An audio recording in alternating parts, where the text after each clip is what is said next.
Welcome everyone to another episode of the Guild of Brockheart, brought to you by AED&D. Uh, you're here with Bork, the DM is myself. We have Knervix Donny Danger, and the Manbear. What's up? We're on episode 10, and the usual stuff. Make sure you hit subscribe, like, rate, and everything if you enjoy what we're doing and want to support us. That helps out a lot with the algorithms of nowadays and that type of stuff. So I'm sure you hear it all the time. But I think we're ready if you guys are. And I'll start off with the recap. Go for it. So, real quick, Manbear, did you fight the goblins the last time, or was that the time before? It was the time before. Last time I just went to the meeting and turned in my quest and all that jazz. That didn't focus. Turn focus assist on. I don't want notifications.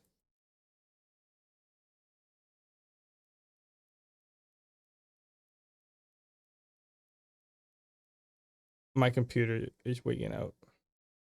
That's me every day. What? Okay. So last time on the Guild of Brockheart, our adventurers were hanging around the city Quodeth. The Manbear arrived back at Quodeth after fighting off the goblins and turned in the goblin head to what turned out to be a potion brewer, kind of a little crazy lady who had like 5 cauldrons going and dumped the head directly into one of the cauldrons. In return, him and Bruce ended up grabbing a couple potions each. As instead of some money, and they went on their way. They around the same time, a new adventurer named Sven ended up walking into the city, looking to head to Akasai in the search of some rare herbs that he hasn't been able to find anywhere else. He not at the same time, but these three all ended up going to the job board and selecting the priority assignment to go forth. This then introduced them to Gale Glavinus, the knight from the Guild of the knight from Brockheart, who has been recruiting people to escort them to Akasai and smash up on some trolls. They each in turn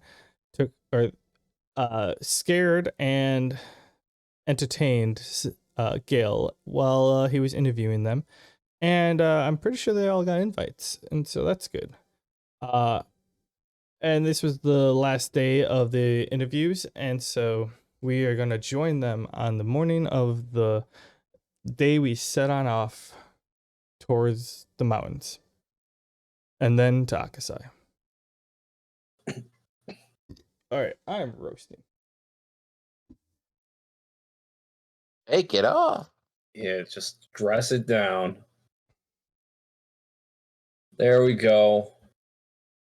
Woo! It's always like cold in my house during the day, and then I'm sitting here with next to my computer, and I'm doing stuff, and it's running up, and then all of a sudden I'm just roasting because Same thing. I like to wear a t-shirt, but I also drape myself in a comforter. I'm hot and cold at the same time. It's all about layers.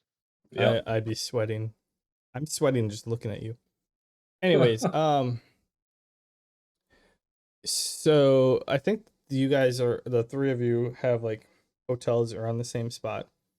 But since you all are meeting at the palace at 9, I'm gonna say, Gale, you're gonna want to get there early, aren't you?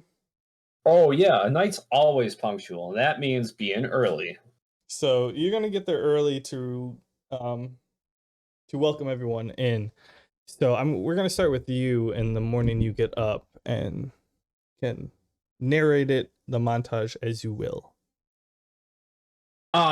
So I get up and I rise nice and early. We have to be there at 9. But we need to eat before meeting the candidates, so we have to at least be there by 8:30. But I need to make sure every one of my knight apprentices are there as well, so I need to be there at 8. I wake up at 7:30. Bright and early, just to be sure. And I start banging on the knight's doors. I think the one night was actually sleeping in a little longer, but the other night answered like promptly. I pound on the door, and he just opens the door. I'm like, oh, impressive. Right on time. You excited to see the candidates for this new mission?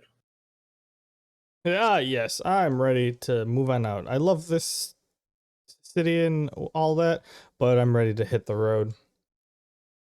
Excellent. Now to gather the next night. I wait for him to join me, and I go and knock on the other door. You do so. It takes him a second. You know, you pound a couple times before he actually gets up and opens the door. I look at him. Is he even dressed for duty? No, he's literally in his skivvies. Is the other one dressed for duty? Yeah. Okay. I look at him and just say, what are you doing? Get dressed. We have an assignment very soon. He's like, we're gonna have a long day ahead of us. I just want to get a few extra Z's. Should have gone to bed early. Could have. Could have, should have, would have. Now is the time for action. Get ready, knight. Okay, Enjoy yes, sir. Yes, that's what I like to hear. I wait for him to get dressed. Okay, so he tries to, you know, he kind of like pushes the door hoping it closes and whatever, and he dons his armor. Take like 5 minutes or 10 minutes, and then yeah, he joins you in the hallway. You need to train on donning your armor a little bit faster. Like me, I take 0 time. I'm pretty sure, like, isn't donning your armor like a full plate mail of armor like actually 15 minutes? Much longer than that. Plate mail actually takes somebody to help you do it. That's why I don't don it at all. Well, then you should be exhausted every day. I don't don it. You don't wear armor. That's right. Yeah. Yep. Okay. That, Took me a second. That's the point. Anyways, you know, after that teasing, I take him down and, you know, downstairs, take both of them downstairs and have some breakfast nice and early. You do that. They say, order something nice, guys. We got some time to eat.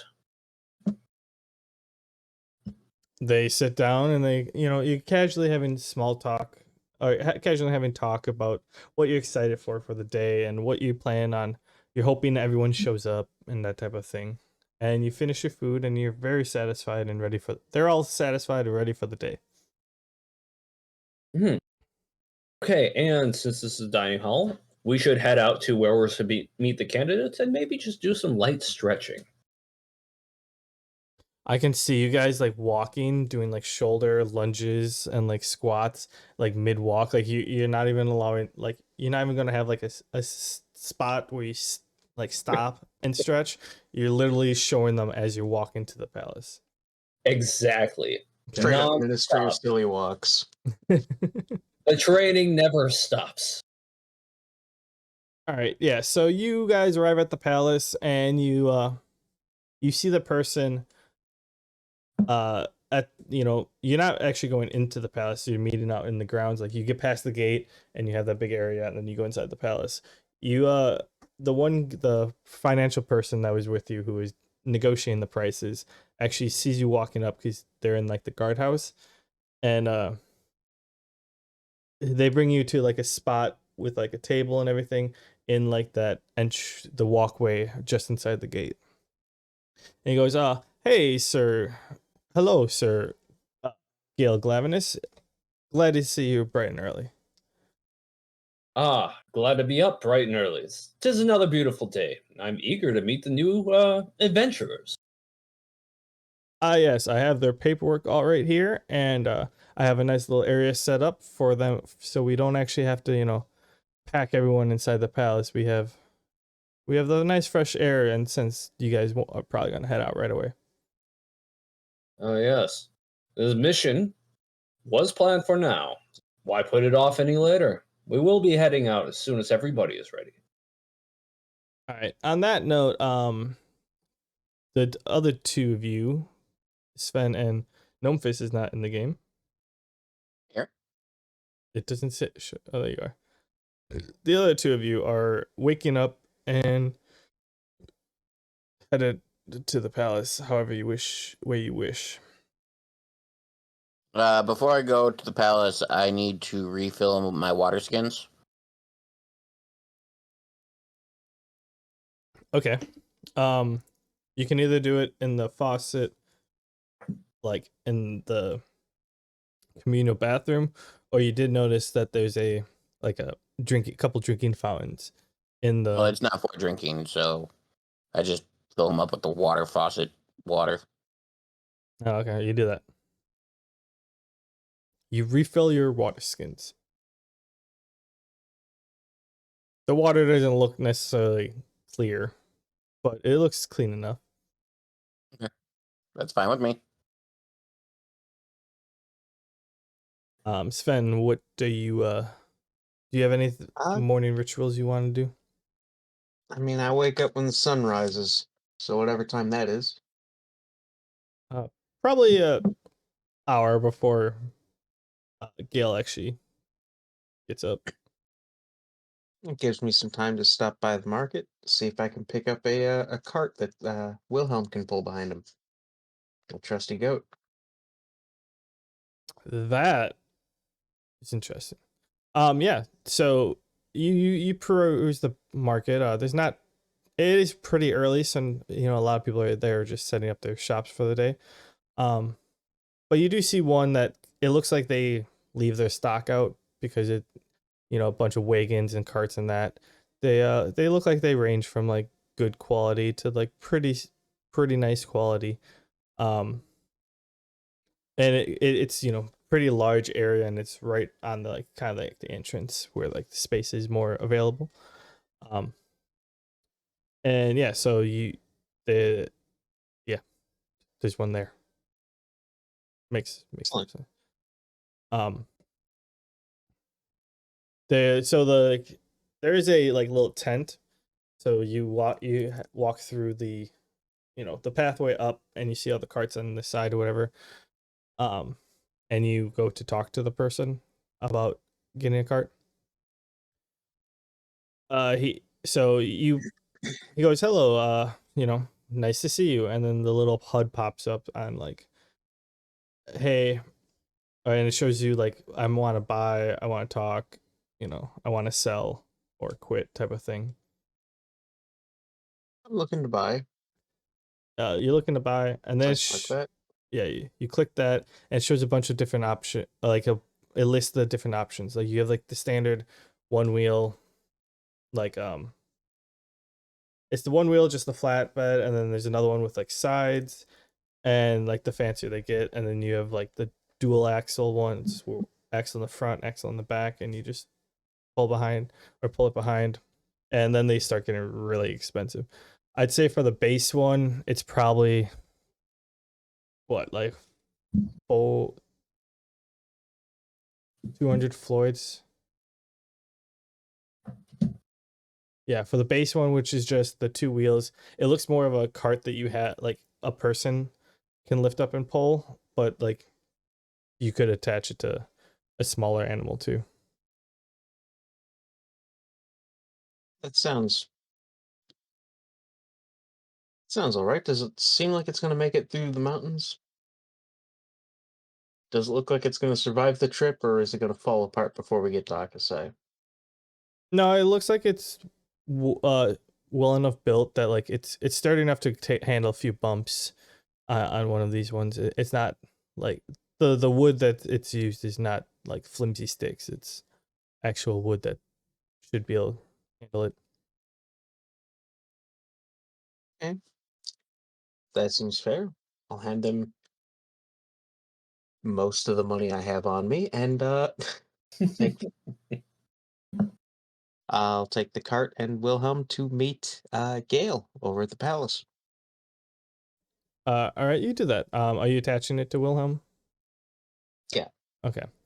So yeah, you do that. You attach the cart to Wilhelm. It's, it's a good size for a goat. You could tell it'd be kind of on a heavy incline if it was like a horse or that, because it looks like it's made for like a person, but like Wilhelm is a large enough that it fits them nicely. And then you walk to the palace. So yeah, both Gnomeface and Sven, when you get to like the palace that you've been to before, you get to the gate and you walk through just like you did last time. And Gale is, I'm assuming, right next to the path waiting for people. Mm-hmm. So you see him, he's outside the gate versus inside in like the palace. Or he's just inside the gate, but not inside the palace. Do I see him approaching? Yeah, they're walking through the gate. You see them walking through the gate.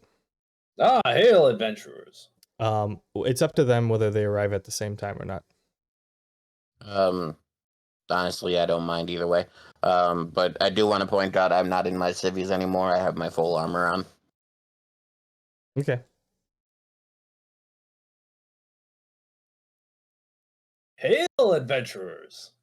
How's it going? Wave. Excellently. Fine morning. How goes it for you, little smaller other gnome face, right? I kind of glare at him. I either go, I'm fine. Good. And for you, Sven. You just said it was a nice morning. Yeah, been great. Well, we have a few other candidates coming, so you guys are a bit early. I'd say you guys were, how many total do we have? 5? Yes. They were like numbers 2 and 3. Oh, 2 and 3. Who got here first? Wait, so we have Bartholomew, Yep. Tonya. She would have got there first. The ranger? Oh.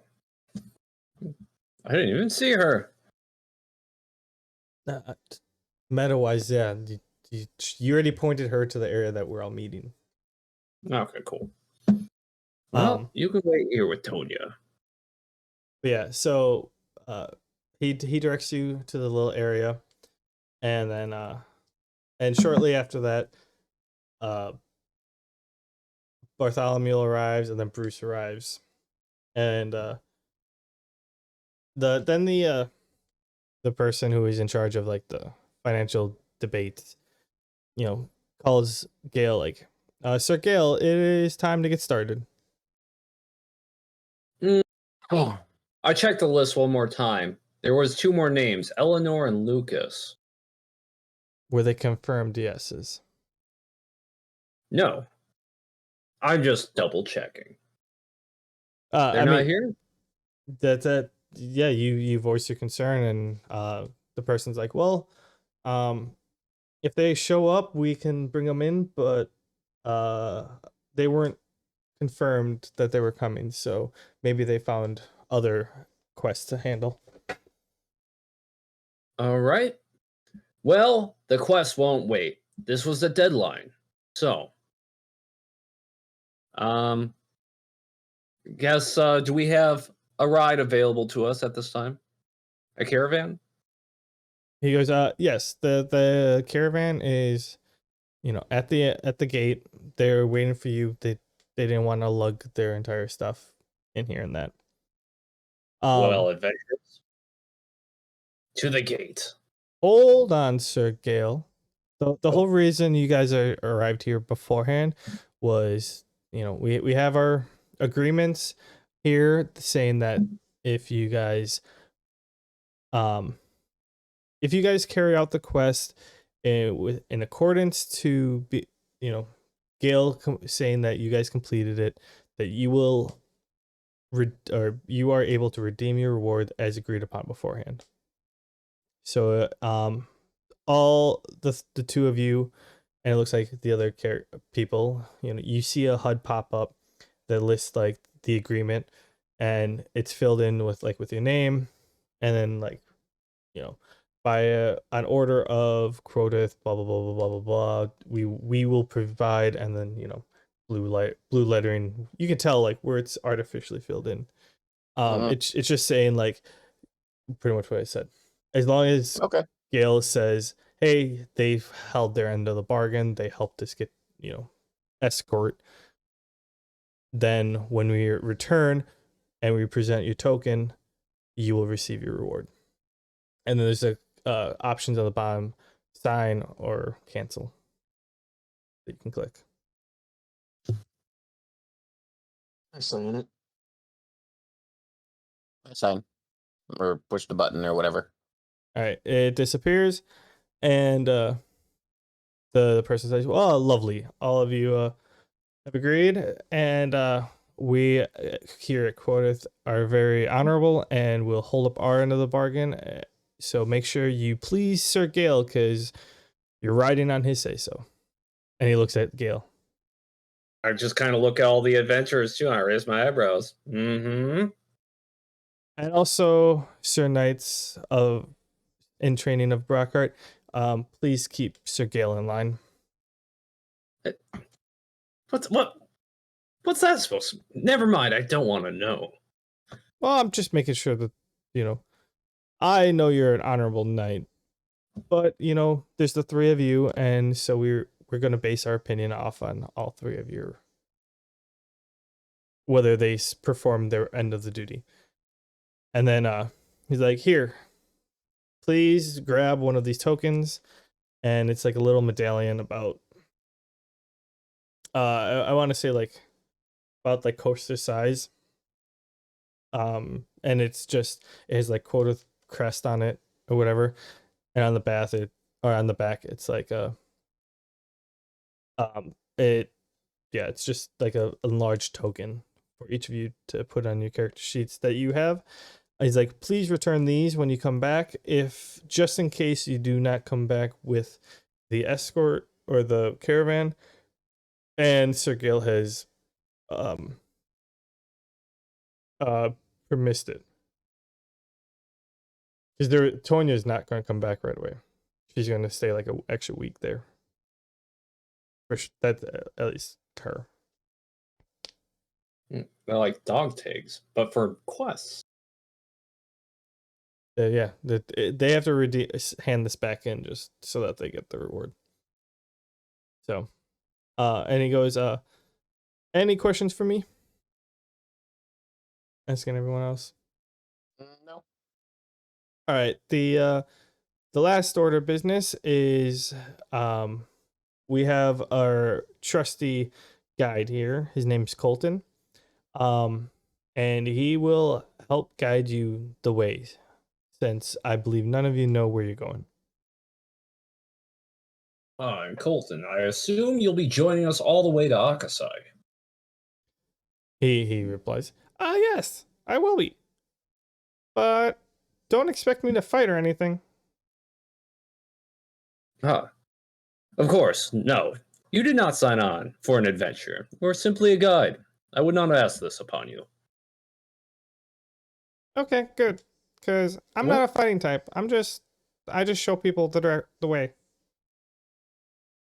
We'll keep you tucked away nice and safe inside the caravan. What does Colton look like? You're a nerd. Just saying, that voice resonates, nerd. Like, what is Colton? I mean, I'm gonna say he's like a shorter human, kind of like skinnier. You can definitely tell he's not up for combat. But he has a backpack, and he has a bunch of maps with him and some books. Yeah, he's prepared. Like, you can tell that he's an adventurer, but not in the sense that you guys are adventurers. He's an more of an explorer person. I look at the most junior of the knights, and listen to me. I just say, you stand by Colton at all times. We need him. Yes, sir, will do. You have my word. Excellent. Um. Um, Oh, and then the financial person, Pop says, "Well, he's like, oh, well, actually, I forgot one last thing. I'll send you guys an invite. Let's create a group so you guys are together, and if one of you gets lost, like you fall down the mountain, you guys can communicate with each other. And Hmm. on your like HUD, like it pops up like, hey, new group request, a group invite, so you can click it Okay. and accept I the click invite, accept. and I then click it. so yeah, you while you're in the HUD, you see like the profile tag or like the shorthand one. You don't like you see each person, then you can click on their profile and do whatever to view their profile and whatever. But you see all 6 of you. You see the 6 of you. Um, Okay. and while you're doing this, like, or Gale the other 2 knights look at you like, what what is he talking about? As you're in your HUD. Uh, oh, forgot. You guys don't see these things, do you? Don't know what you're No? talking about, sir. I'm not gonna bother explaining it to you. Every time I do, everyone just scratches their heads.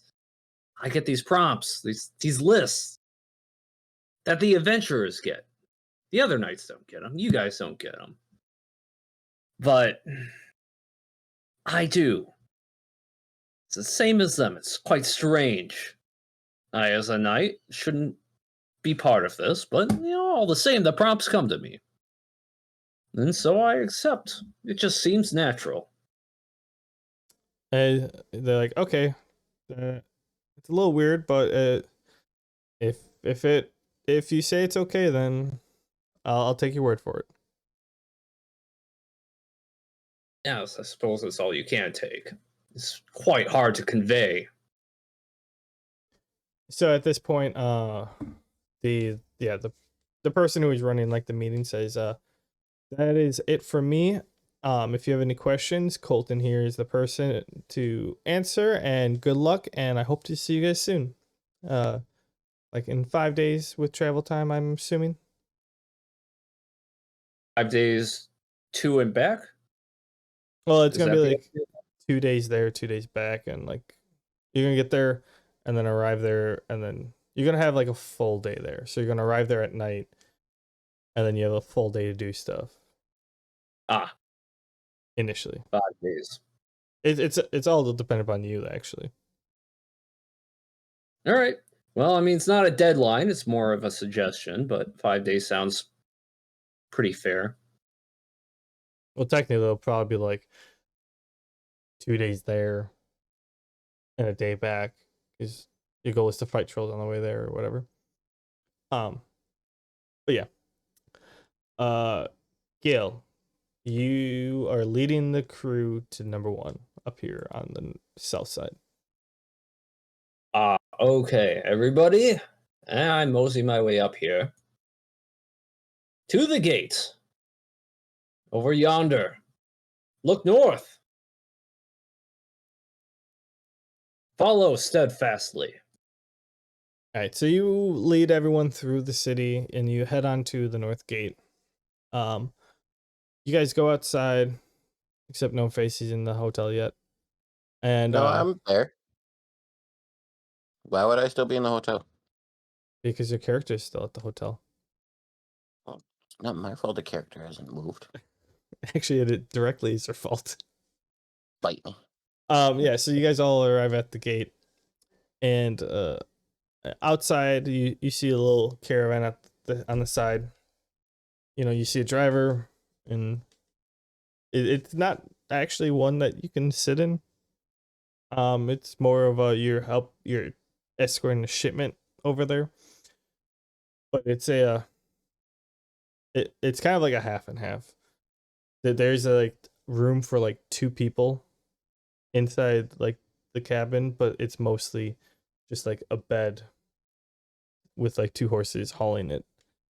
And the contents are covered and everything. So the driver kind of like looks over and goes, "Oh, hello, Sir Knight. You're the one who's escorting us there?"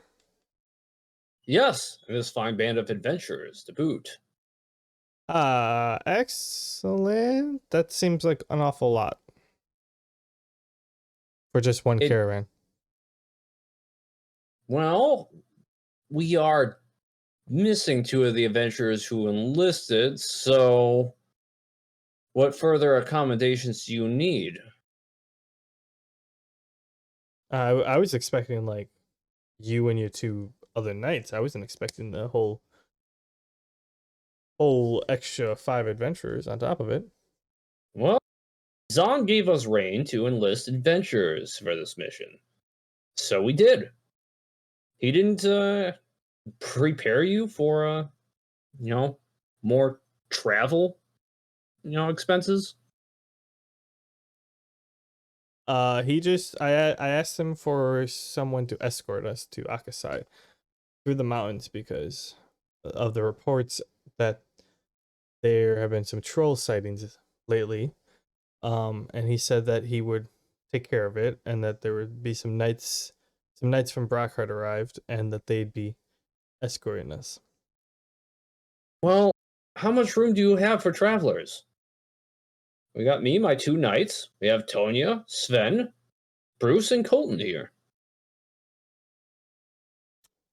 Well, Oh yeah, and Bartholomew and Gnomeface. the I mean like this thing seats 2, but I mean we have enough space for as many people as you want if they're walking.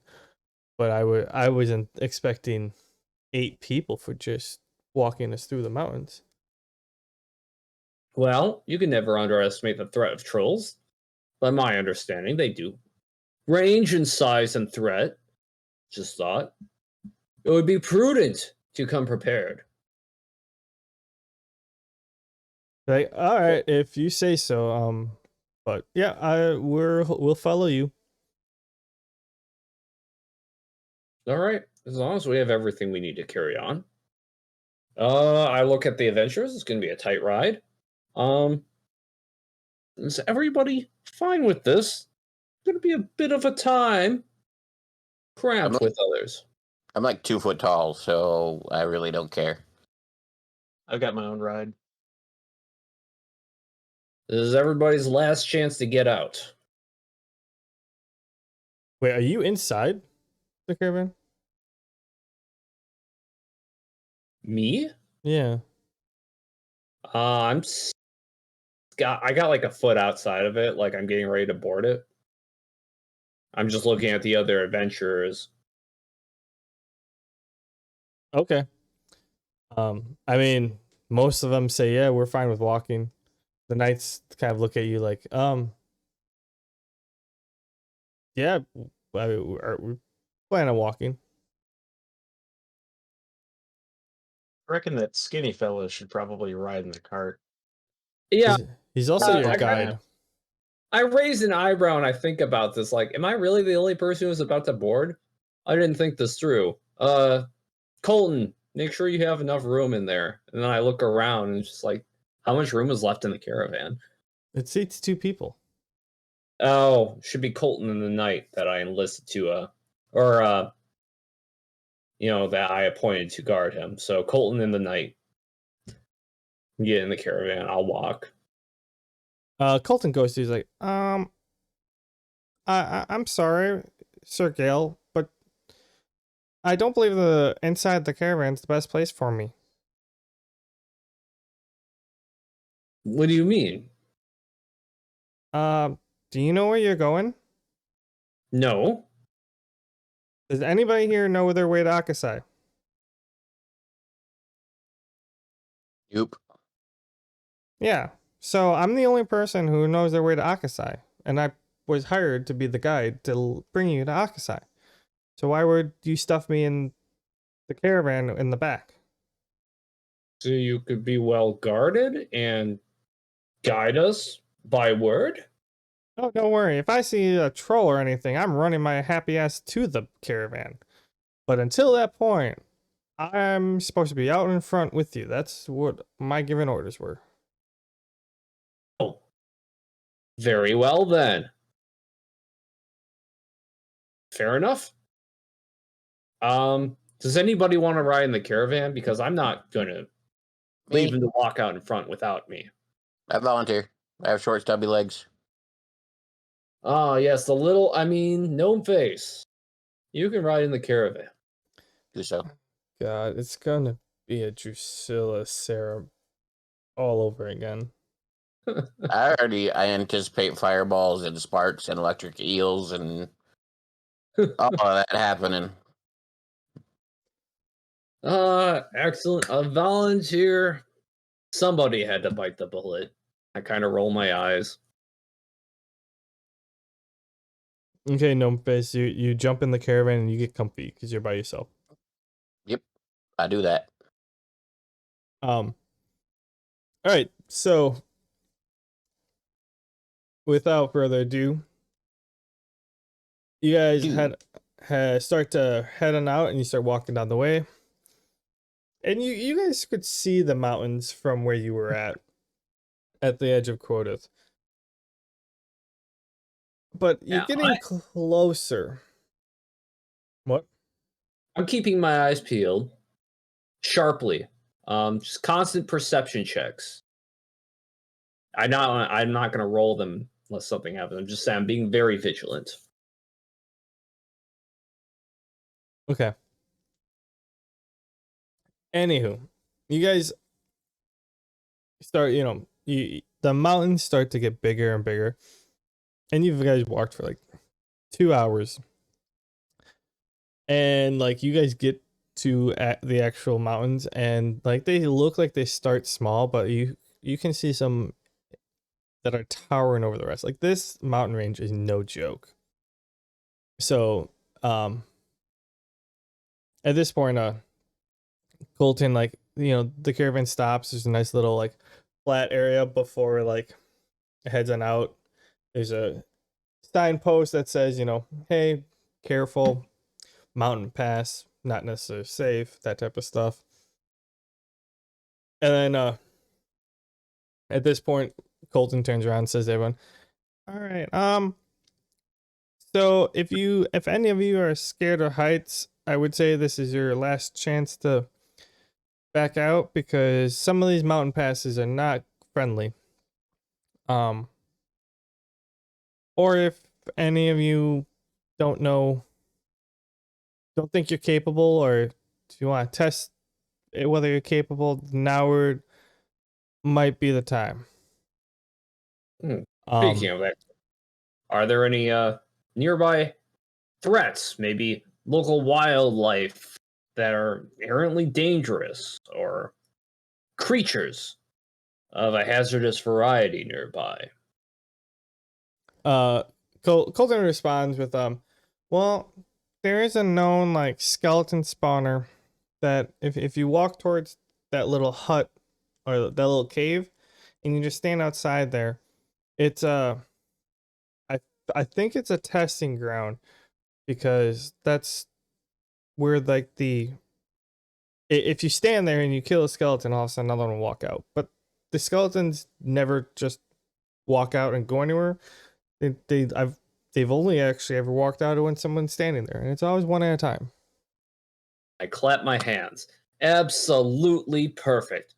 This is the last and best thing that we need before setting out for adventure. Make sure that every one of these candidates can stand to their word in the face of danger against an actual threat in a controlled environment, of course. We'll all be here to help you out if you're not prepared to at least handle a skeleton. I say to all the adventurers who are on the path. And by this, I do mean we are all heading to the skeleton spawner. Yeah. I want to test every one of your metal. As a knight, I can't take anybody out unprepared and rest easy at night. Gnomeface, that K was the most like, are you kidding me right now? K ever. Well, Gnomeface has already fought a giant Minotaur skeleton, so little itty bitty skeletons, he's kind of like, just blow them the fuck up.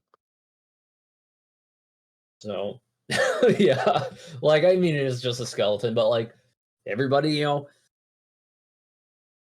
huddle close, listen well, and once they all hear what I say, I give them the speech that I just gave. I say, are there any objections now? Because this is the last requirement to adventure with us. No one No? actually responds. No. Excellent. This is a good answer. Well, let's see how you answer a skeleton in combat. This way. And Colton, where's the skeleton spawner? I mean, he pointed to it, and he's like, "Yeah, it's over here," and he kind of walks Yes. with you over there. This way. All right, so yeah, you guys walk. The group follows you. The caravan kind of just stays on the path. With Colton, and you lead them over to like the flat area where I will be right back. I have to use the bathroom.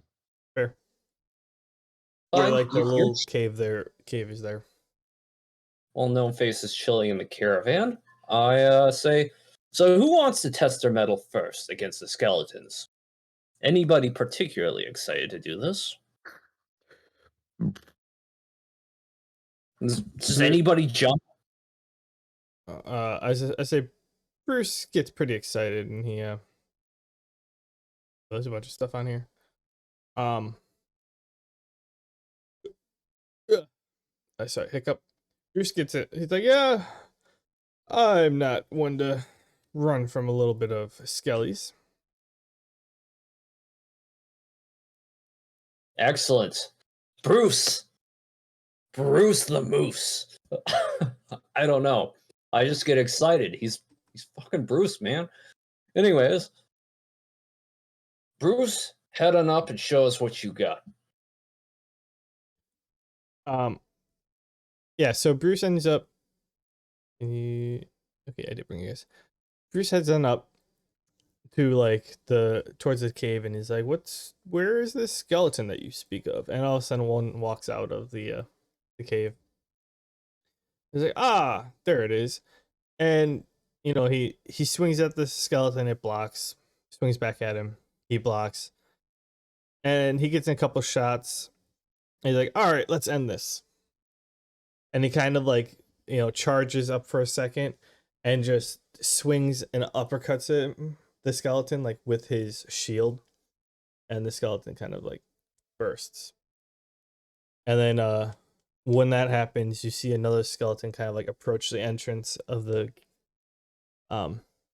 cave, and then he walks backwards. And he's like, all right. Or yeah, he starts walking backwards so it doesn't come out for him necessarily. Very wise. Yes, excellent show, Bruce. You use your shield both as a defensive tool and an offensive one. Quite You skillful. are a tool. Hey, Sorry. fuck up. Had to do it. It was too easy. Who else wants to step up to the skeleton? Don't underestimate it. Even the Wow. lowliest of foes can surprise you. I jump down from the carriage and walk up nonchalantly.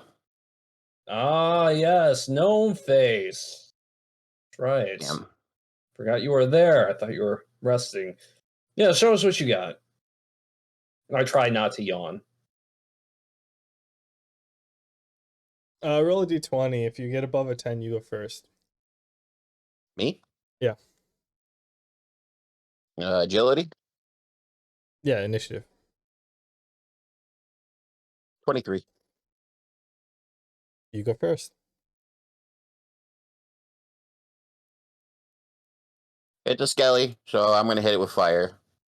But I'm not gonna be too ostentatious because the dick bag behind me is kind of like irritating me. But I do want to hit it hard so he shuts the fuck up. So I'm gonna two-hand cast, casting train, firebolt. You do so. I have a question. If I use split cast, which doubles my firebolts, would I then fire 6 firebolts?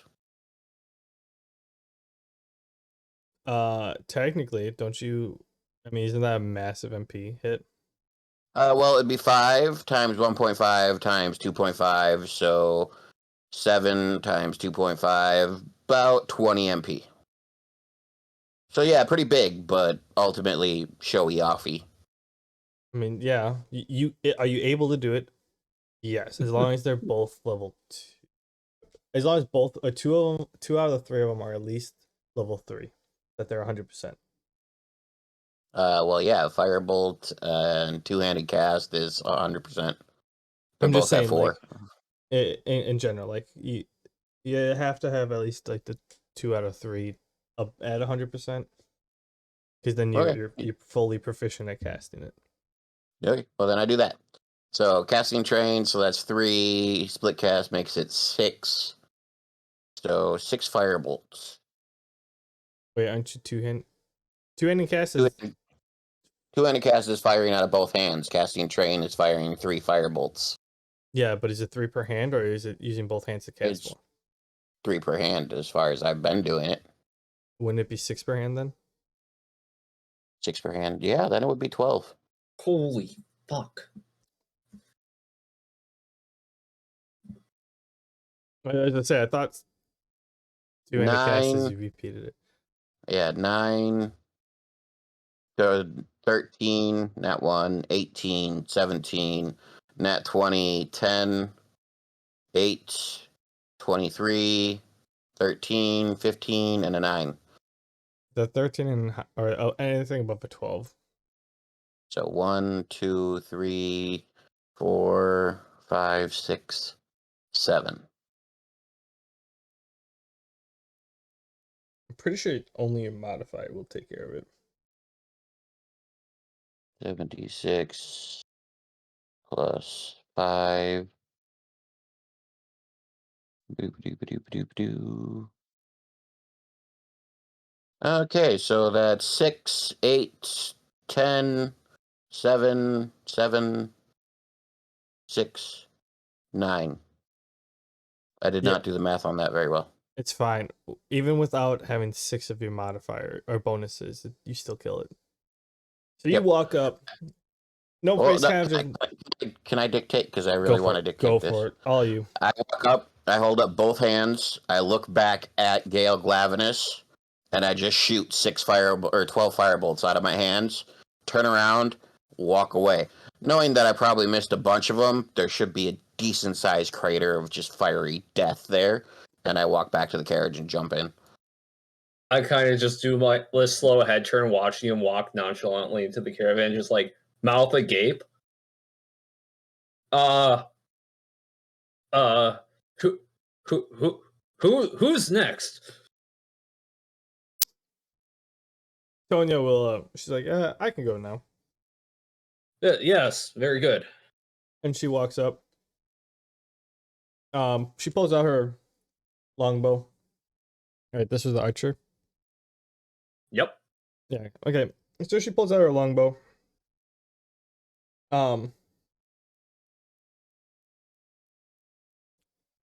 And oh, okay. Sorry. I was trying to swallow a kernel and I didn't want to choke on it. Yeah. That's what she said. Fair. Yeah, you got me. So yeah, the skeleton walks out and it's looking to attack her. And then you see her like, she has like a little kind of a glow pop up on like a couple pieces of her armor. Like her bow, it's kind of like a greenish glow. It like starts to radiate her shoes. And then you see her loose 2 arrows real quick. And then she like rolls back And you see her push off with her hands, and midair she knocks another arrow, and then lands onto one knee, and then fires a third one, and then the first two arrows that are sticking in make like a V, and the last one hits right in the middle, and then just they all explode, and it kind of like a green like burst of light, and like the skeleton is bye bye. Such athleticism and precision to deliver arrows in such a pattern. And that effect, too. I'm sure a troll wouldn't see it coming. Very good show, Tonya. Like, Who's next? thank you, sir. And she walks on back. Oh, very good. Now, who else wants to test their mettle? Bartholomew's like, I guess it's my turn now, and he kind of walks up. And he was he a human monk, or was he He gnome was monk? human as far as I was aware. Herbalist slash monk. Had Okay. a kind of a bow staff kind of thing going on. Yeah. So he walks up, and you see the skeleton, walk out of the cave. You see him like get into his fighting stance, and you see something like shiny in his hand, just like in the office. He clicks it, and the bow staff, extends out both sides, and he's like, and he waits until um the skeleton gets a little closer, and he kind of does a running, uses it like more of a pole vaulting at the skeleton, and kind of like more of a like double heel kick to the head, and lands, and you just see like the skeleton turn into like a limp body, and as he swoops it from with the legs in a one fluid motion, slams it to the ground, and the skeleton kind of like falls apart. That's not the attack I started with, but that's the attack I ended with. Oh. Though seemingly a complex range of motions, it is, at the same time, swift, efficient, and precise. Excellent show, Bartholomew. And he retracts his bow staff, and he heads on back to the group. Who's Bartholomew the puppet master? No, that was Meta-wise? Lucas. No, he was the other monk that showed up that challenged him or Donny to a speed challenge. Yeah. Oh, okay, yeah, gotcha. He's the monk with the bow staff, essentially. Yeah, he's pretty cool. Who else is next? I look at the list. There's not a lot of names left. Oh, Bartholomew, Tonya, Bruce, Gnomeface. Oh, Sven! You're the last one. It seems to be up to me. Yes. You've been quite patient up until now. I assume you've been concocting a plan to tackle this. Yeah, very complicated plan. Observe, and pull out my short bow. You do so. Skeleton there waiting to die again. You have to, you have to walk up. Like there's a, you've noticed there's a spot where like as soon like the skeleton is in the doorway of the cave, and once you hit a certain spot, then the skeleton will walk out. So it's not just How much distance is between the spot and the skeleton? I'd say probably it's like 40 feet. So when the skeleton fully walks out, then it's within one turn's reach. Okay. I walk up to that spot. Bow out, arrows ready, and double attack with the bow. Is there a penalty involved in that? Or is it just 2 regular attack rolls? You're proficient enough that you have 2 attack rolls. It's the same as hitting what level 8 or level 5 in 5e or whatever. They both hit. 13 hit? Yeah, 13 unnatural 20.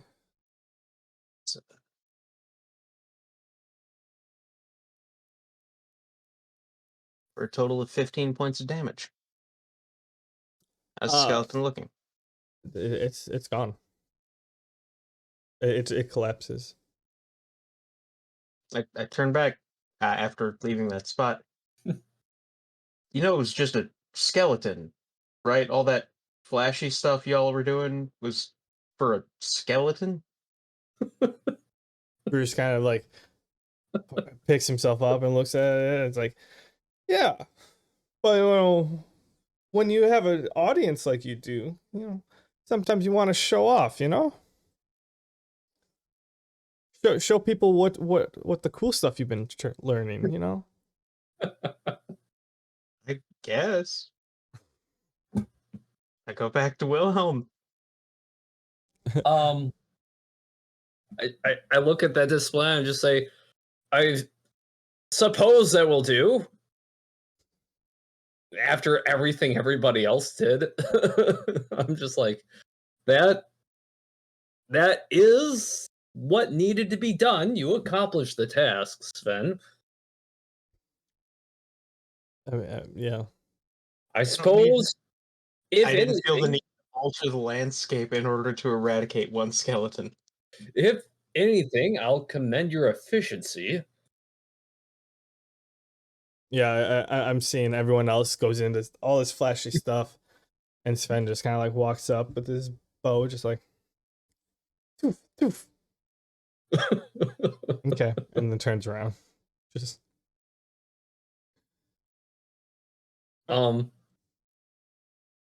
Excellent news. All of you guys are more than qualified for perilous adventure. So, without further ado, Colton, please guide us. Colton's still at the caravan. He brought you guys there, then went back to hang out with the driver. You can see them. They're not that far. Well, if everybody's ready and done defeating skeletons, let us return to Colton at the caravan. So you guys arrive. You guys head on back, and Colton's there waiting. And he goes, "Hey everyone. How did it go? Did you have fun shooting the skeleton?" Colton, you're great. All the adventures met and or exceeded expectations. I say we have quite the competent adventuring party. Well, that's good to hear. I guess. I hope you all get there in one piece and get me there in one piece too. We will guard you with our lives, Colton. Thank you, sir. I think. Shouldn't be necessary. I mean, we're only headed down the mountain pass. So, at this point, you guys are literally at like the base of the mountain, and he gives you over like a briefing on like, hey, when you're walking through the mountains, one, it's gonna get windy. Two, it's gonna rain out of nowhere. So, if at any point that you get scared or you get worried or feel like imbalanced, make sure you stay close to the mountains. Some of these paths are a little narrower than others. So probably you'll have to go like 2x2 because that's about the size of the caravan, and the caravan can make it. But like most of these, like they've had enough work done that it should be no problem. Just warning, like the winds gust pretty high up here and stuff like that. So suppose the more flat-footed and less dexterous among you should stick to the safe side of the road, away from the edge. Suppose that goes without saying, but never err too far on the side of caution when adventuring on dangerous terrain. And then a troll happened. No, I'm missing. Yeah, so you guys actually start headed down the path or up the path, whichever. You're going vertically up. And yeah, what was from Quodeth, like just like a mountain range, is now in front of you, very pretty tall mountains. And you're now leaving like you don't see the river at all in that, and literally start walking along the sides of the mountain, or like on the path on the side of the mountain. This is the Um, perilous yeah, sure. part. Yeah. Huh? I don't know about you guys, but I get the heebie-jeebies whenever I see like pictures of like mountains with roads going around them. And there's like that drop off. That's what I'm imagining. Pretty much that. I mean, it's not as. I mean, there's enough for the space for the caravan to be there, but yeah, that's pretty much uh how this is getting to. Down here, it's still like you have quite a bit of space. Like the road is thick enough, but when like you guys start going up, and like the path is like weaving around to the left, to the right, and you're just going around each mountain, and you come across a couple times when like they actually built like a nice like bridge, or like uh yeah, like a bridge between two parts that are on the lower side, and you cross that, but then you have to go back up the mountain. And not necessarily sure if Colton is actually getting you guys lost or on the way there, but it's definitely not the nicest path we've traveled so far. Colton, this is the route we're trying to clear, right? Uh, yeah. Wow, this is the route to Akasai. At what point on this route were trolls menacing caravans? Um, the only reports I've had of trolls were a little further up. There is a spot where there's a spot where like the mountain kind of broke in half. Um, and there's a like a flat space, and it's a really weird configuration, but it's up ahead, and that's where I thought we were staying the first night. Ah, I just wanted to be sure how this would go. Were the troll attacks more of an ambush, or is there less information to go on than even that? All I heard was that like they mostly attacked the when they did attack, they attacked the travelers like when they were rested for the night. They attack when the traveler is arrested. You mean early in the morning? Or resting for the night, like in the middle of the night, because that's I these might be nocturnal trolls. I don't know. That's just when people are reported, whether or not the trolls just arrived there or. Ah, very well. Just wanted to be certain since we've been on a ways. Well, very well. I'll sit tight until we get close to the resting spot. Okay. Yeah. So you're following him. Um, and then like you can actually see you're like wrapping around one of the mountains, and you can actually see kind of what he was saying like beforehand, where like it looks like something happened to one of the peaks, where like it's kind of flat. Like you guys are really high up at this point. It's taken you quite a bit of walk, and it's late in the day. Like you probably started your travels. Well, you got done fighting the skeletons just before noon, and it's probably like 6-ish, 7-ish at night. So like the sun's starting to go down. Um, but like you see from where you're standing, a peak further ahead of you, where Kind of like like a the top is like it's like something hit it and split it in two. Um, and it's kind of like broken pretty evenly, and one of the spots like kind of broke off and slid down and kind of wedged itself between this peak and the next peak. interesting. So yeah, it's weird. Like you have all the peaks, and then there's this one that's kind of wedged in between. Um, Well,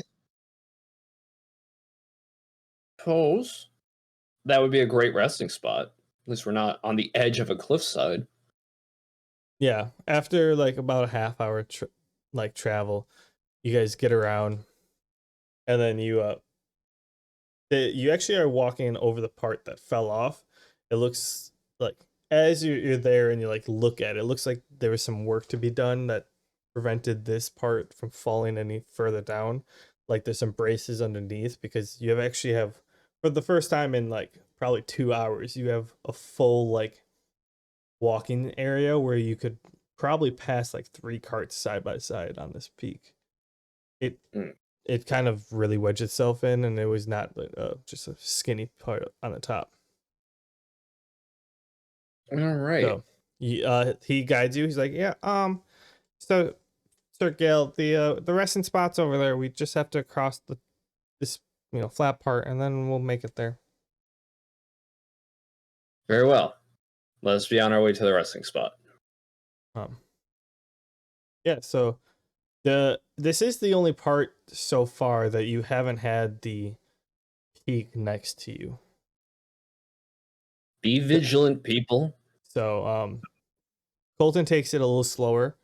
You do feel gusts of wind.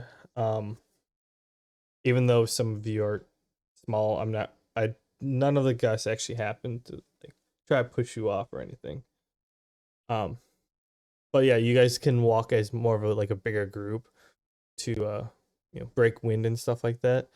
And you get to the spot where the flat, mostly flat part of the top of the mountain is. Colton chimes in. All right, guys. This is where we're gonna set up camp.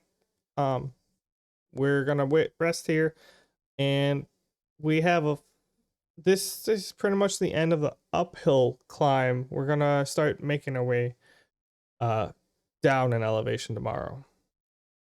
But make sure we're gonna stay a little longer, or stay here a little extra longer than a normal night's rest because the area is starting to get pretty thin up here. The mission was to defeat trolls upon the path. So if they don't attack us tonight, we'll have to hunt them down tomorrow. Well, the mission was to escort and possibly kill the troll. All your missions were to escort and possibly kill. His mission is to clear the trolls along the path on his way there. Oh, Yes, okay. the caravan is not moving until the path is safe. I tell you what. So yeah, so Colton then so you see the actual the caravan driver kind of like starts opening what's on the back of it, and there's like some looks like sturdy like walls and stuff that are kind of angled up. It's just to kind of like make he starts making like a little like circle area to kind of protect you guys from the wind, so like the wind doesn't catch one of you while you're sleeping or something. It's just to make it nice and calmer so you're not like out in the element. But he can't put like a fabric tent because that'll blow away, but he kind of makes like a angled circle, what should I call it? barricade. Sort of, yeah. Around, so you have a nice little circle. And so he's doing that, and Colton kind of goes to you, Gale. It's like, do you have any ideas for sleeping arrangements tonight, of guard watch and such? Did you discuss that? That was actually just on my mind. Once this barricade is erected and I see which paths or lines of sight are open, I'll gather the adventurers and plan sleeping arrangements.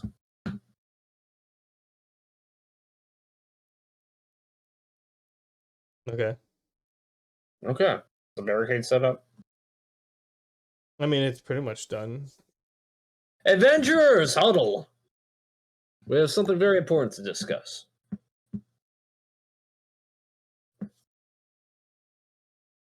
Come on. A couple I of them kind like, of "All right, ignore I'm him. All right. Like I'm sitting there and I'm listening, but I'm also not huddling. Listen, fellows, this is where caravans have been attacked, assaulted, and otherwise menaced by the trolls we have been sent forth to eradicate. And it has been during rest that these attacks have occurred. So, this has been a long trek, so it is of course, we will need rest, but it is also paramount that we prepare sleeping arrangements. We will need a night guard up at all times, 2-man strong at the very least. So, let us count heads. I'm actually gonna have to count for this. 1, 2, 3. Colton is not going to be part of those. 3.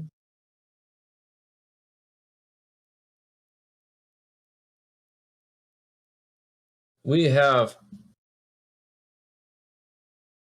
1, 2. We have 7. We have 7 people, myself included. I will take first watch along with any other volunteer. Are you only counting one of the nights or both of them? Oh, I haven't counted either of them actually. Just one of them, so that would make 8. Me and my other knight here will take first watch, while the other rests alongside Colton, of course. He is assigned to him. Then after that, we will sleep in 2-hour shifts. So, yeah, 2 hours. 2 hours is good. Me and one knight. Then, who wants to pair with who? I volunteer to go on my own. We do need 2 men at the very least to ensure, proper surveillance. I summon my water elemental. It's not quite gonna cut it, Gnomeface. I say you either get me on my own with my water elemental, or I sleep all night. Your choice. We'll get to you, Gnomeface. Okay. Sven, is there anybody you want to partner up with? Who's that big fellow with the shield? Bruce. What do you think of teaming up with Sven here for the next shift after me and my knight? Oh shit! I forgot Bruce was on this shit. I could have been talking to him. Well, way to go. I mean, if you want to talk about anything, you could talk about it along the way. You could interject and say, no, dibs on Bruce. I don't know. No, I'm good being on my own. No, Okay. no, I was saying like if you want to have like fill in the role play of the walk because he looked like he was off in the no man's land. Well, anyway. I was listening. Thank you very much. No, But yeah, I'm Sven, fine with it because fucking dickbag Gale kind of irritated me in the first place anyway. So Sven, Brute versus like, oh yes, I can join with you. Stay behind me, and you won't get hurt at all. Sounds like a plan. Excellent. That's 2 shifts down. We have Tonya and Bartholomew, and is there anybody else I'm missing? Bartholomew. dude, you're expensive. Hey, I am not paying for this quest. Oh, I wasn't talking to you. I was talking to Bork. Oh. Yeah, Hold on. I'm expensive. Yeah, I clicked update subscription because I was going to update my Prime subscription, and it's $4.99 a month to subscribe to you without Prime. You're expensive. That's the default one. I have no say in the cost of it. YouTube members or memberships or whatever, the content creator gets to choose those, but I have no cost on how much a Twitch subscription is. It's not even letting me do my Prime one for some reason. Yeah, that's because you have to actually wait till it expires. It's a pain in the butt. Okay. Okay. Sorry for the distraction. And since Gnomeface is being difficult, Tonya, what do you think of teaming up with Bartholomew? Huh? What do you two think? They both are, nod in agreement. Like, yeah, we can do it. No arguments here. And Gnomeface, appears we don't have anybody left to pair with you, lest I Perfect. rob a dedicated night of their sleep. And I go, nope, no need to rob anybody of their sleep. Just let me do it on my own. I grumble. I look heard- around. I heard that as no need to rob anyone during their sleep. I'm going to do it on my own. Well, there's that too. I look around. The only request I have is that I get watch before you do, Gale. You want first watch. Yep. I want watch before your watch, so your watch has to be after mine. That's my only request. I furrow my eyebrows. You're confident you can provide safety for this entire caravan on your own. You wouldn't be my first time. I mean, after that display against the skeleton, but no, this wasn't part of the plan. He does rub me the wrong way. I grumble. I look around. Is there anything else alive that could also be awake on that ship? That goat there. You really want me to blow that goat up, don't you? I will blow that fucker up. Sven. Sven, Yes. how often does that goat sleep? Sleeps when I do. Oh, Ah, I suppose that is not an option. Very well known face. I have no choice but to entrust the safety of this caravan to you, at least for 2 hours. And afterwards, you wake me up, and me and my fellow knight here will take over. Bolton chimes in. He's like, Sir Gale, how many hours of sleep is that for each person?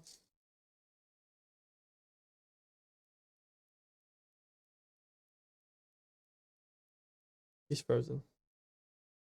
did he die? Oh no. I think he's doing math. He's just sat I said, there. Oh, he might have actually died if he's doing math. are you guys hearing No, me? I hear you. That's 6. He- This is he- 8 hours. the That- the Colton chimes in.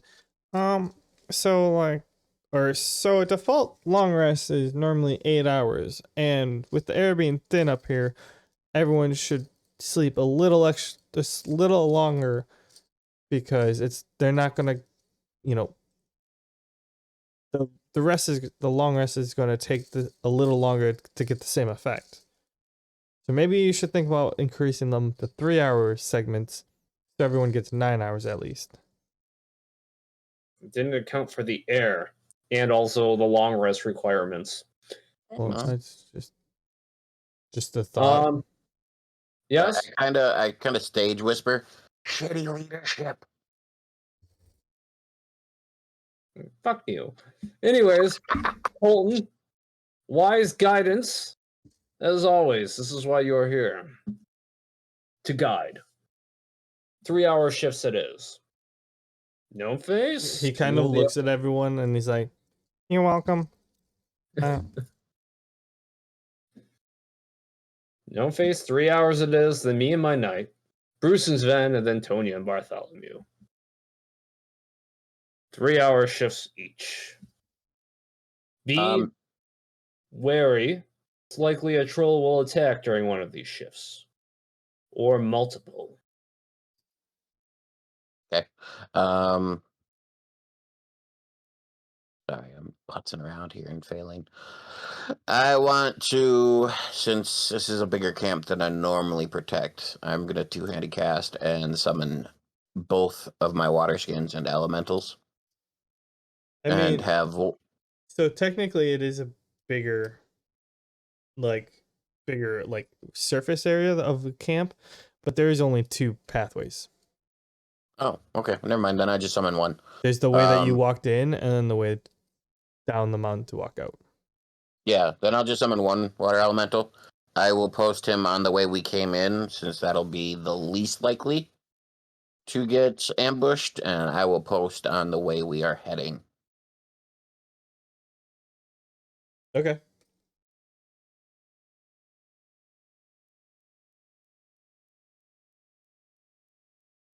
And then I post my watch. I have no other plans besides I want to do a proper watch. My plans are right before I switch. Gotcha. Okay. You carry out your watch. 3 hours go by. The wind kind of picks up. As then it gets dark. It's starting to get darker, and so it's your time. Approaching your time to relieve yourself of the watch and prepare the next person to take over. So I want to. I personally want to go to the guard, not to Gale, but to the guard he's watching with, and wake him up gently. And I send a mental command to my water elemental that it is just supposed to go lay on Gale to wake him up. The water elemental acknowledges what you said and follows your order.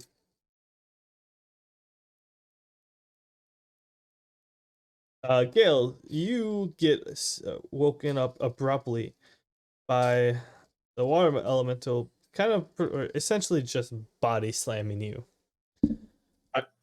I get up punching the air. The purpose isn't to hurt him or anything. It's literally just to coat his entire body in water before he has to come sit in this cold air. No, yeah. So roll a reflexive check, and a strength check.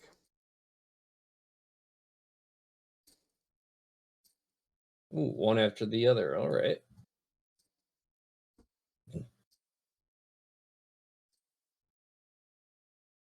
In 18.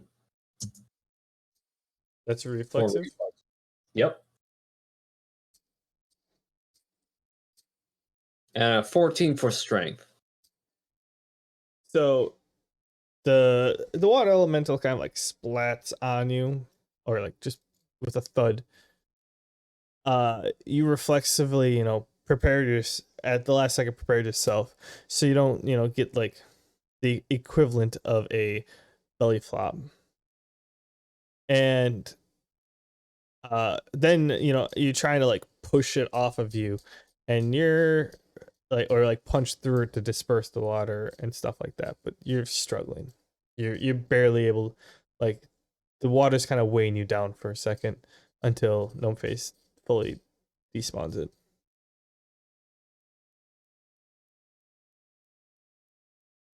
How wet am I? You're pretty wet. I'm fuming. You're like laying on your bed, and like your two friends fill up a giant tote, like the big 4-gallon like rectangle ones that are used for like I don't know, like storing stuff in the basement that's not properly climate controlled, and filling that up and just dumping it on you. Gonna do a little quick perception check just for it. I look around the camp. I'm a little surprised, taken off guard by this. Do I at least see that my fellow knight's up and about too? Oh, yeah, you actually, well, you don't see him yet because you also slept in the little thing protected by the barricade. Well, my fists are up. I don't want to cause commotion, so I march across the camp, making sure everybody's safe.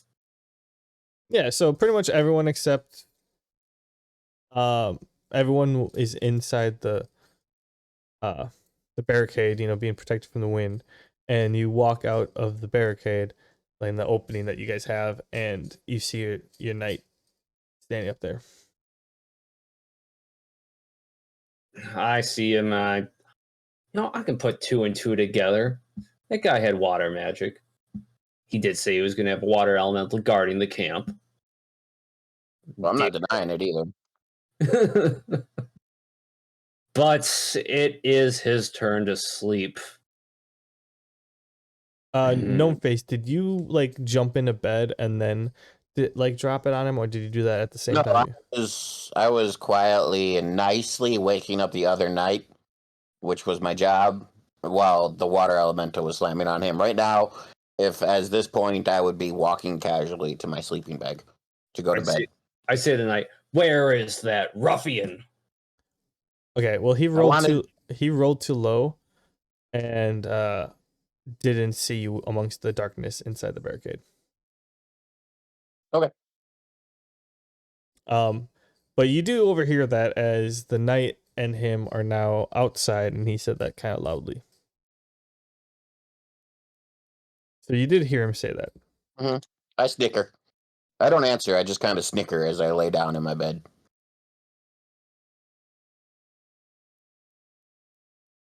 That rabble rouser. Troublemaker. Yeah, to clarify, I wanted to do it this way so that the only person that's getting the mockery and the being made fun of is Gale. The rest of his knights I want to be nice to, so they're all like, "Why are you so mad at this poor gnome? He hasn't done anything to you." Fair. I get it. Did he play a cruel trick on you as well, fellow knight? I don't know what you're talking about. Gnomeface just walked over, patted me on my shoulder and was like, you should get ready. It's your turn to watch. And I got up, donned my armor, and walked on out. That small one. He's not to be trusted.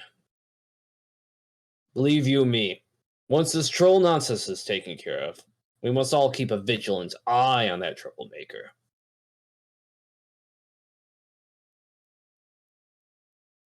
You hear me?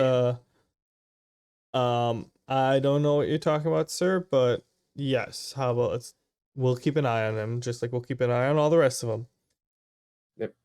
Yes, and the others too, I suppose.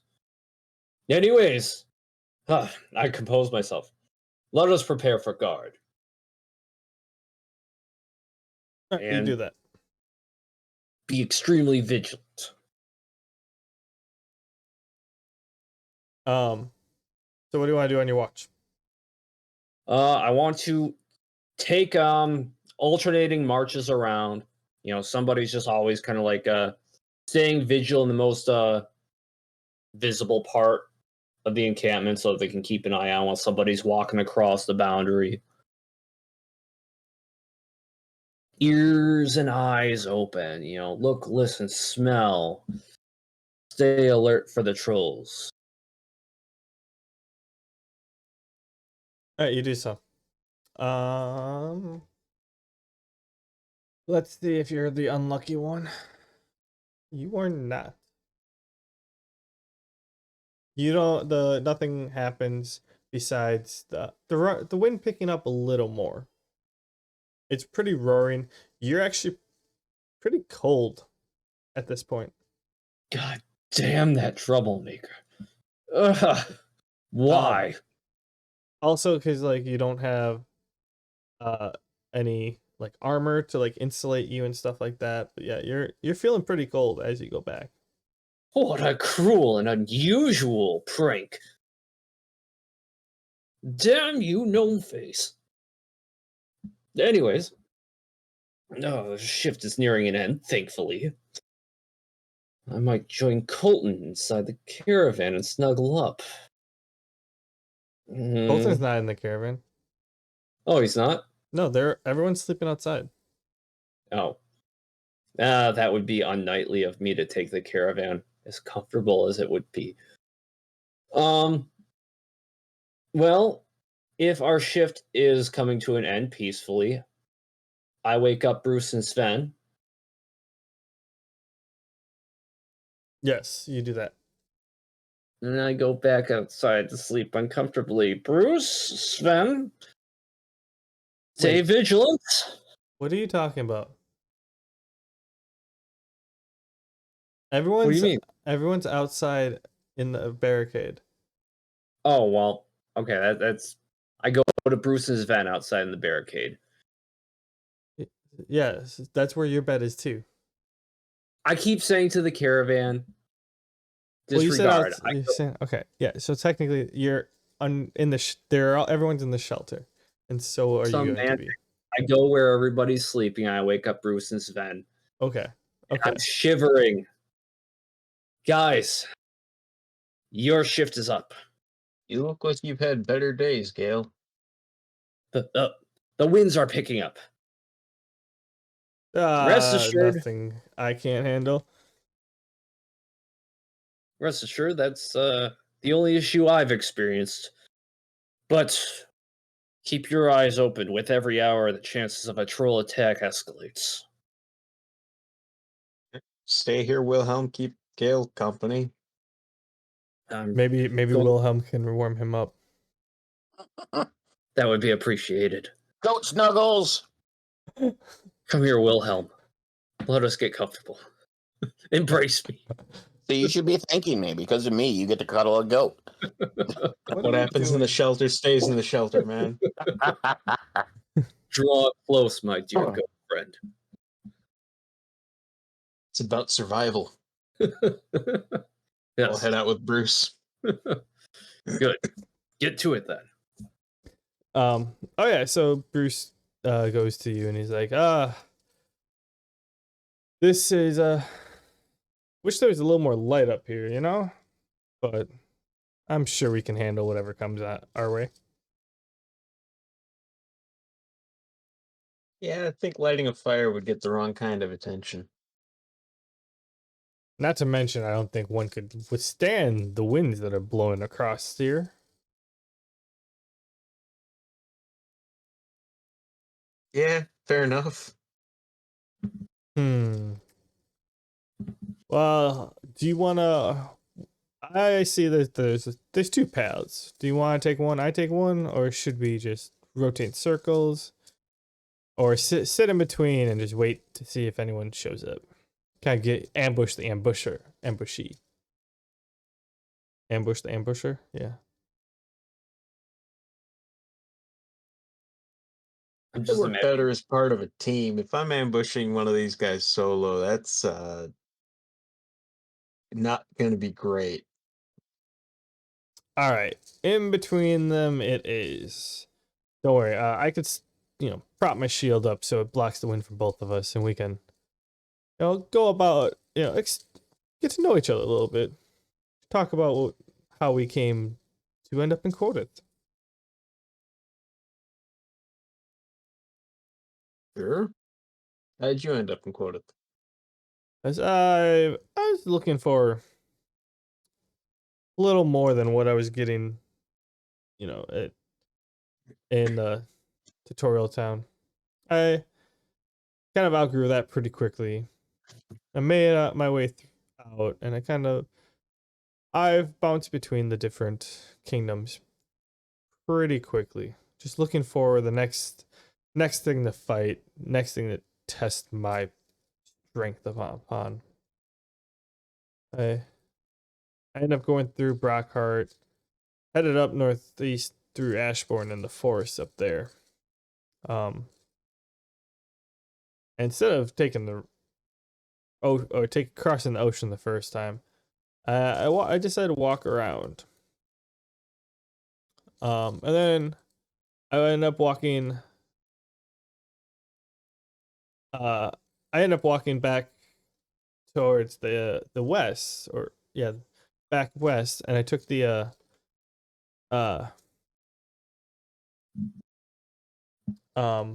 what's the flying like horses? Pegasus. Yeah, but not the hippogriffs. You're a hippogriff. I took the hippogriffs across, the cliff sides, and made it back to Brockheart, and then I took this is the ocean travel, because I pretty much explored every place north of the mountains, and Now I need to see what it's like on the south. I heard it's pretty hot and dry.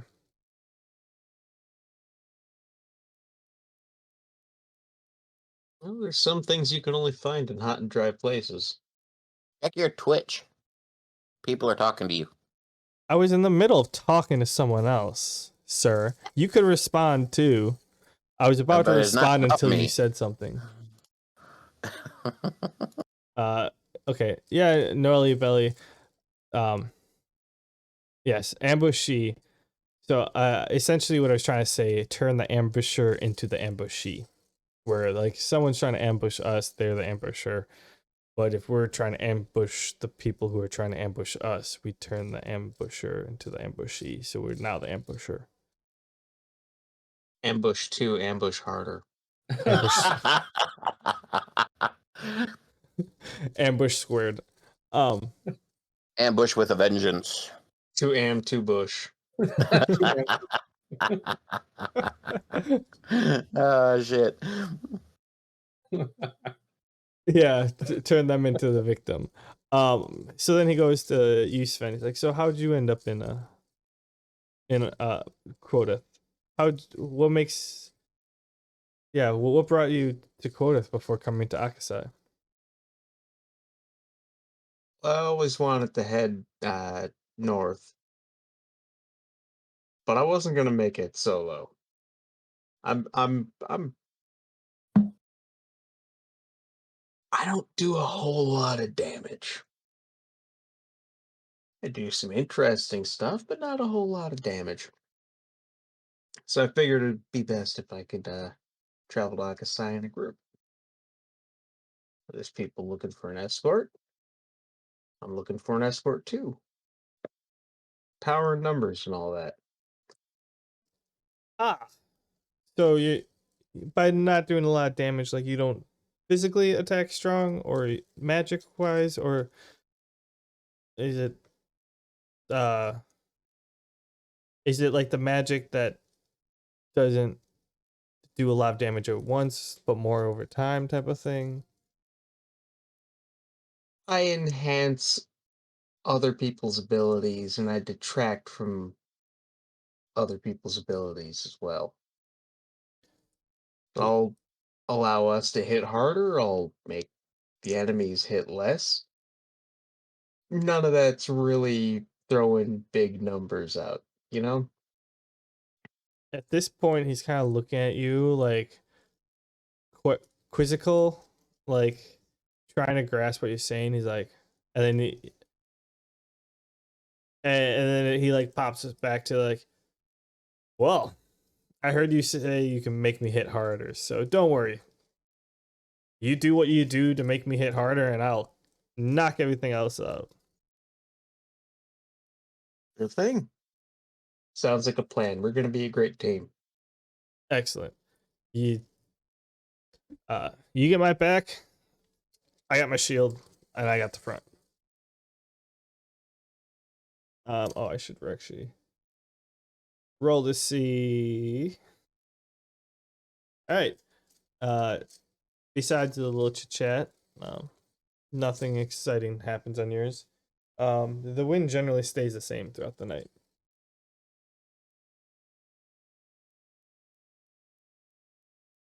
Is there snow up here? Not on the one you're on. You can see, Okay. you know that there's snow relatively close by, um, by referencing like the other peaks, but you're like just below that line a little bit.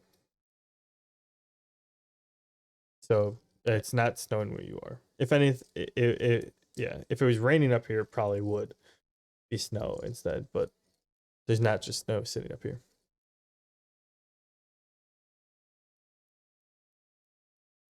So yeah. And then after some time, it gets to the end of your shift. Who's next? We have Tonya and Bartholomew. Yep, Tonya and Bartholomew. Are Last you- shift. you just gonna wake him up kind of nicely, Sven? Yeah. Okay. Yeah, you wake them up, and they take over. They, you head on back to sleep, I finish see off how your Wilhelm's doing. long rest. He looks kind of a little on the scared side. Um, I'd say that Gale trying to dry off and warm up. We started squeezing a little tightly, but when he notices that you are headed to bed, he kind does he want to come by you? Does he I'll go by naturally him. normally? Oh, okay. I'll just sleep lean back against Wilhelm. Isn't Wilhelm currently cuddling Gale? I think Gale's cuddling Wilhelm. There's two sides to every goat. Wilhelm's the MVP right now. Uh, Wilhelm's the cream filling in your sandwich.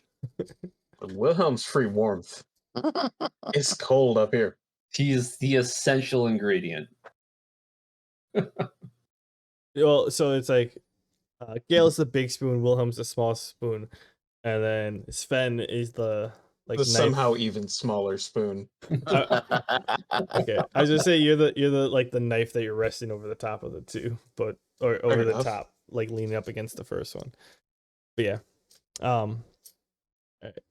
So they're taking watch. They're doing their own thing. You guys don't really know what's happening. And they were the last shift, right? Yeah. All right. So yeah, the sun is peeking through the top. If any of you wake up at sunrise, like you'll be waking up pretty soon, and actually before their shift ends, I'm pretty sure. So Sven, I think you've woken up by now, but so you can help them wake everyone else up. Yeah. But it's bright and early in the morning. You all are kind of like groggy since a little bit. You're not. None of you are really used to the thinness of the air, but having that extra hour or so is definitely helping you. So you're not like physically affected. Yeah, y'all are taking a minute to wake up. Okay, I just want to interject. I got like 5 more minutes in me. I got something I got to do tonight. Hot date? No, gotta put a pet down. Oh. Yeah. Anyways. I mean, I was planning on calling it there. Okay. Oh, did I meet this pet? You might have seen it like once. Is it the one that was at your house? Yeah, we have 4 cats. He's the Oh. biggest, the oldest cat, George. He's named after George Lucas because we had like this whole theme. One of them was named Han, like Han Solo. All right. Yeah. No, that's fair. Yeah, so anyways, that's gonna do it for this episode of the Guild of Brockheart. We'll join our adventures next time up in the middle of the mountains in the rest stop where they are on a search for a troll. They've made it about halfway through the mountain pass. Pretty uneventful besides, if you look down, you get the heebie-jeebies because it's the side of a mountain, and if you fall, you die. But anyways, yeah, we'll join them next time in the morning of when they're trying to find the trolls. Any last words? I can't believe we weren't attacked tonight. I can't either. You had an 85, and I told myself if you guys get above a 90, that's the team that's going to get attacked. And Gnomeface rolled an 85. Wow, lucked out on that one. So you guys almost got attacked immediately. But yeah, Good. anyways, I didn't because I wanted to play my prank. all right. Yeah, thank you for stopping, everyone. Don't forget to like, subscribe, leave a review, comment, stars, all that good stuff. And we'll see you next time. See ya. All right. See you, everybody. Adios.